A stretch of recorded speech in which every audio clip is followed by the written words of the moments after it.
Don't tell anyone. Don't tell anyone. But you've possibly found the best kept secret in business. He's handsome. He's loud. He's got some tattoos.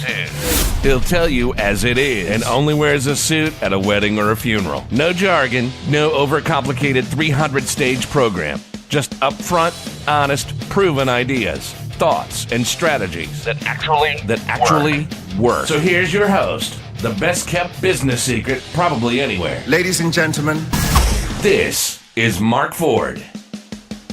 Hello again and welcome to the Best Kept Business Secret with me, your host, the Best Kept Business Secret, Mark Ford, business coach, author and media commentator on all things small businessy.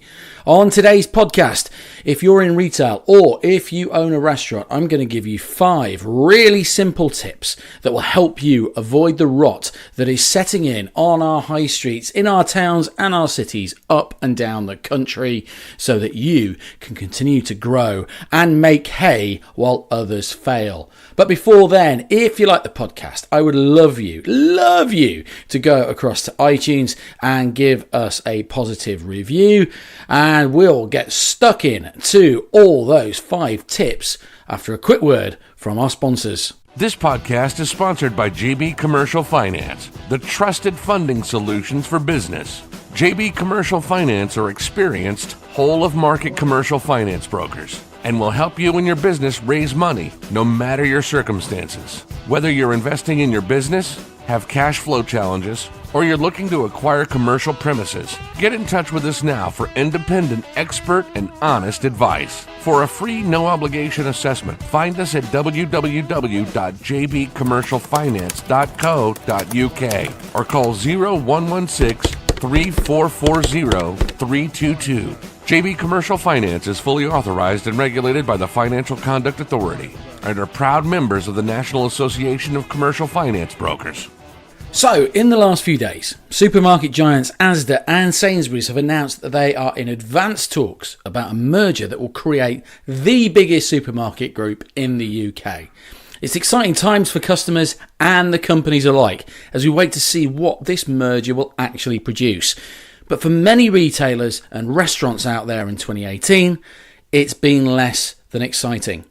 Toys R Us have closed their doors after 70 years. Maplin sits in limbo, desperate for a buyer. Food and drink chains have gone to the wall with debts of millions, expanding too fast and in the hope that things will get better. The high street in many towns and cities is starting to look a bit like a ghost town. Shoppers leaving in their droves, and those that are left are blaming anything from Amazon to Brexit to higher wages, damn those employees, to business rates.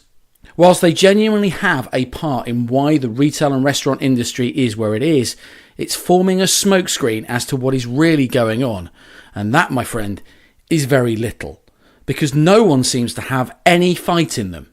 Which seems silly, really, as there is still and always will be a desire for people to buy from actual people. Yes, our lives are made far easier by technology, but rather than resist it, businesses should embrace it as an additional offering to the human core offering, which can be, should be, and has to be the main point of difference. Websites and technology can't replicate genuine human customer service skills or human creativity. So, if you're a retailer or a restaurant owner, here are 5 quick tips as to how to embrace the human part of the business you run before it gets to an accountant restructuring that business for you. Number 1, don't just do health and safety training and expect the colleagues to be able to speak to people.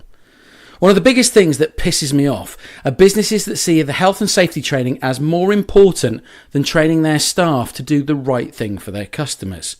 Yes, health and safety is important, quite rightly, but unless you have colleagues that can look after your customers the right way, every time, you won't have a building block in a business success. So spend as much time and as much money on the customer service training with the same amount of mindfulness to the outcome for your business as you would health and safety. Number 2, involve your colleagues.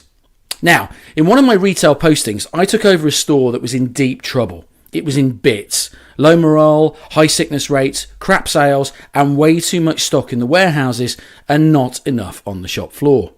For the first few days, I did the basics as I was required to do, but spent time asking the colleagues what exactly was wrong. It began to do more than scratch the surface. Asking the questions around why really started to drive to the heart of what was wrong. Why do we do it this way?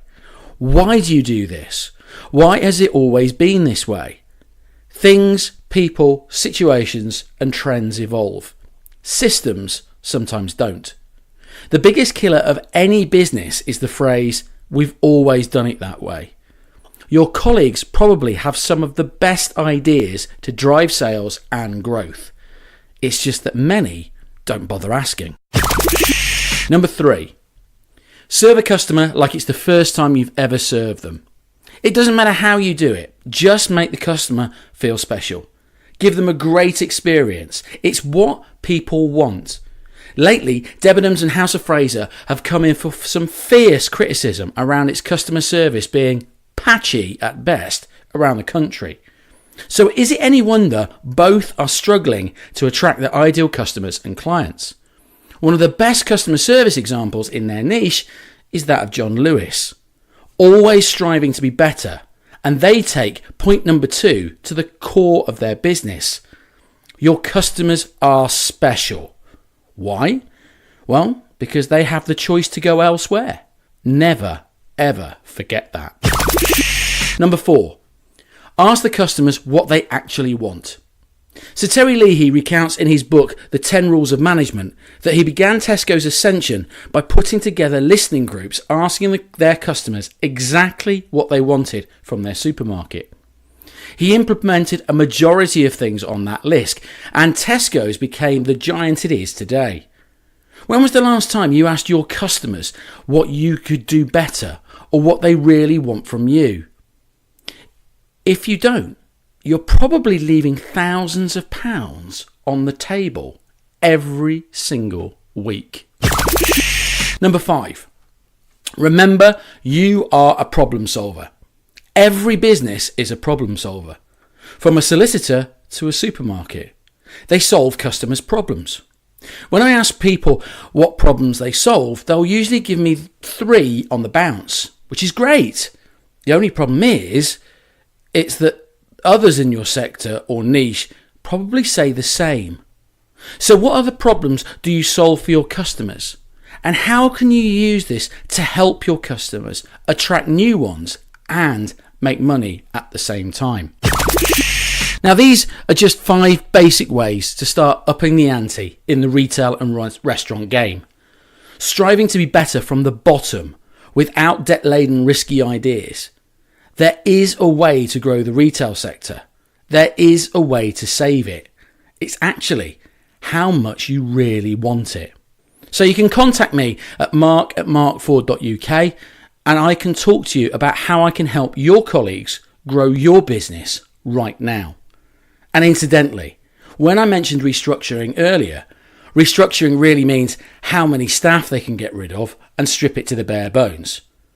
And if you're an accountant, I would suggest that the horse is already bolted by this point, as accountants don't generally help with marketing, selling, customer service, or any of those bits that make retail stores and restaurants actual money. Just saying. Well, that's the end of this podcast. Hope you got something from it.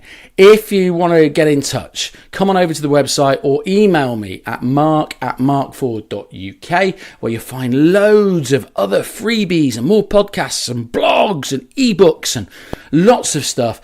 And you'll even find some events that are going on. But you can also get access to the Customer Machine, which is an online platform, an online program that I've created that will help you attract your ideal customers and your ideal clients. Until next week, go out, be brilliant, and I'll see you again soon. Take care. Bye-bye. This podcast is sponsored by JB Commercial Finance, the trusted funding solutions for business. JB Commercial Finance are experienced, whole-of-market commercial finance brokers and will help you and your business raise money no matter your circumstances. Whether you're investing in your business, have cash flow challenges, or you're looking to acquire commercial premises, get in touch with us now for independent, expert, and honest advice. For a free, no-obligation assessment, find us at www.jbcommercialfinance.co.uk or call 0116-3440-322. JB Commercial Finance is fully authorized and regulated by the Financial Conduct Authority and are proud members of the National Association of Commercial Finance Brokers.